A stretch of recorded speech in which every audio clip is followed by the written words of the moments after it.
How's everybody doing today? Welcome back to Math 140, Math for Healthcare. And today we're going to continue on with linear regression. And we're going to look at how we measure the quality of our fit, or the goodness of fit, as they may say. Now, if you recall, in the last lecture, we looked at this SAT versus placement plot, and it wasn't a good model in this case. And we saw that by the fact that, like, a good model, a good linear model, now we're talking about a linear model, a good linear model is not going to have this spread out, sort of scattered, random dots around the line. It would be more concentrated, as we showed before, like the red dot, somewhere around that line. Okay? So, how do we measure that? Here we can kind of look at it, but we'd like to have a precise measurement. And we do. It works quite well. Measuring the goodness of fit, we use two values, r and r squared. When you run linear regression on a collection of data, there are two common measures, which are these r and r squared. The correlation coefficient r is a real number between -1 and 1. The sign indicates whether the association is positive or negative. Okay, and this is a sign indicating the linear association, meaning it's positive, would mean the slope is positive. If the slope's negative, the association is negative. If the size of r equals 1, the absolute value of r, so r itself could be any value between -1 and 1. So, in other words, if it's close to -1 or 1, there is close to a perfect linear association between x and y. If r equals 0, there is no linear association between x and y.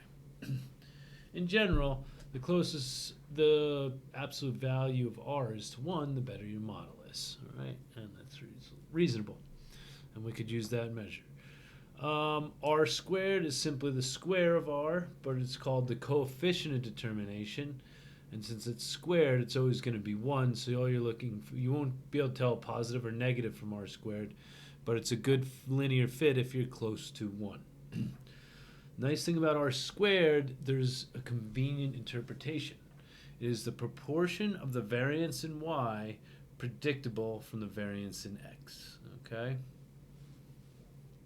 Now, so what do some of these look like? And as I always get asked when I teach this in class is, well, what's the number that we have to be better than for it to be useful?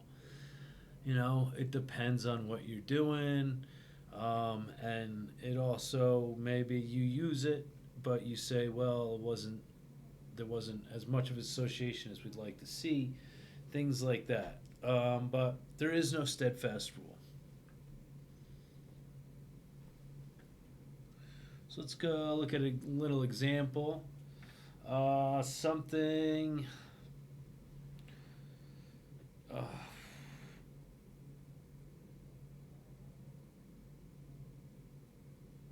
If r is approximately 0.886 and r squared is approximately 0.751, that was from our first example that we did, right? There was a looking like reasonable linear association. The SAT example, r approximately -0.134 and r squared approximately 0.018, that shows very little association between the two. What do you think the r and r squared for the association below is? Well, in some ways we want to think about what does it look like. Here's our least squares line in that picture. And since the slope going through it is 0, so that means our r and r squared are both equal to 0. So this is an example of 0 correlation coefficient and 0 r squared. So that's pretty bad. Now, it doesn't mean you can't find another. This is talking about linear association here. All right, so that's some things we're going to use. The MRI example, okay, we saw the scatter plot before, but now I plotted the least squares line, right? And that was it's given by y hat equal to 859x minus 295, an r squared of 0.946, and an r of 0.972. All right, so it tells us that we have a positive association between the number of MRIs a week and the weekly cost, and it tells us about 95% of the variation in the weekly cost is taken into account by the number of MRIs per week. Okay, those are good, solid R values, and I'd, if I was in charge of this hotel, the hospital, if I was the CFO, I'd say that this is probably a good idea to use this. And what we could do is, you see, because it's a good R squared and a good R, we could use this estimation, right? Remember what that was? That was the estimation of the cost. So we may say estimate that the cost function for the X MRIs is 859X minus 295. So we could kind of get an estimated cost function out of that. All right? Good. Now,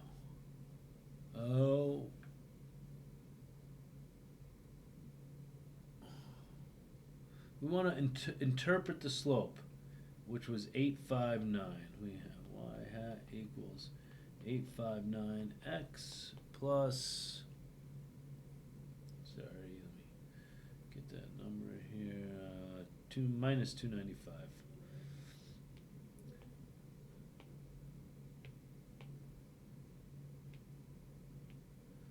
Minus 295. Okay, so interpret the slope here, which is 859.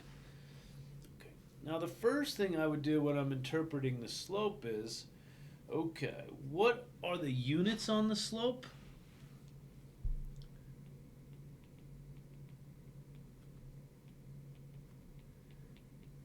Now remember, units on the slope are always, since the slope is the change in y over the change in x, it's the units of y, which was the cost in dollars, right? And the x was number of MRIs, so $859 per MRI. Now, how can we interpret that? Is we said, using the units, is for each additional MRI, the cost increases by approximately $859. All right, that's how we interpret the slope here, and it's important to use those units. R squared, well, I kind of did this in the last one. It tells us that the cost of MRIs, the variance in the cost of the MRIs is taken into 95% of the cost of our MRIs is taken into account by the number of MRIs that we do per week. Okay. And now let's see, we want to estimate if 16 MRIs performed, what's the cost? Well, I would use my cost function. Cost of about 16 MRIs is 859 times 16 minus 295. Okay. And that is going to equal, let's see here, 859 times 13,449. And think about that. What are the units on that? Dollars. That's the cost. How about if 40? Okay, so let's see. See, a 40 is approximately 859 times 40 minus 295, and that turns out to be 34,065. 34,065, and the units are dollars. All right. Now, I'll also post a video on how to use Desmos for linear regression, and I will also post one more example how to use Desmos of doing a linear regression from the beginning. Okay, have a great day, and I will see you next time.